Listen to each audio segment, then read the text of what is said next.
Hi mga kapwa, for today's video, gagawa po tayo ngayon ng isang lumpiang Shanghai na gawa sa isdang bidbid. Kung kilala niyo po yung isdang bidbid mga kapwa, ito po isang isda na medyo may tinik po sa kanyang mga laman. Para po makuha natin yung pinakalaman niya, ang gagawin lang po natin ay dikdikin po ang kanyang katawan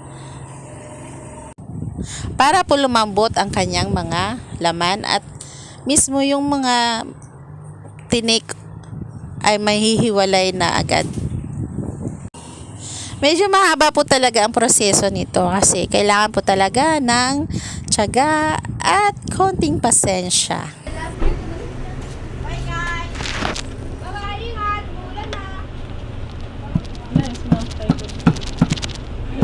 Kasi pag po tikikinsi,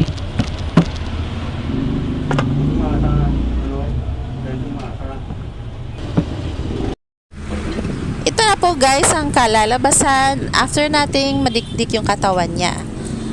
Lumalambot na po ang kanyang mga laman at pwede na po natin siyang gamitan ng kutsara. Nahihiwalay po agad ang kanyang mga tinik na dikit na po mismo sa kanyang balat. Pero doble ingat pa rin po tayo kasi meron pa din pong mga konting mga tinik na sumasama pa rin sa laman. Kaya piliin pa rin natin ng maigi po.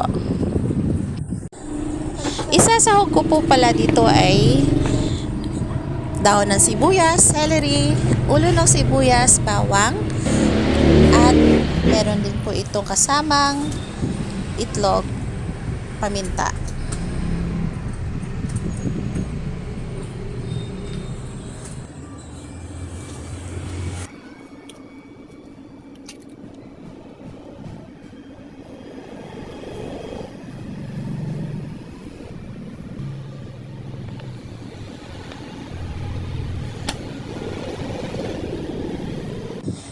Halu-haluin lang po natin mga kapwa until well incorporate po lahat po ng mga ingredients natin.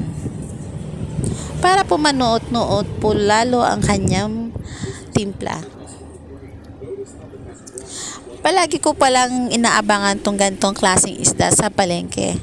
Kaya pag may nakita akong may nagtitinda po ng bidbid na isda, ay binibili ko po agad.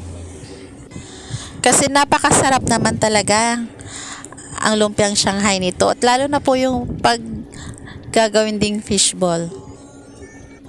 At talagang mapapakain ka habang niluluto mo pa.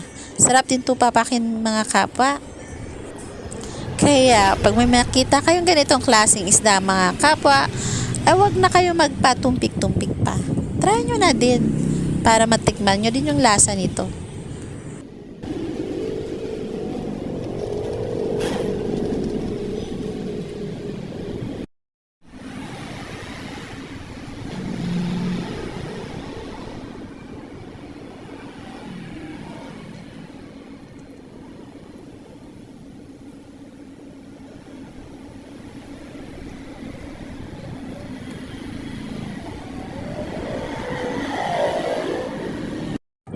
Ito na po yung outcome niya.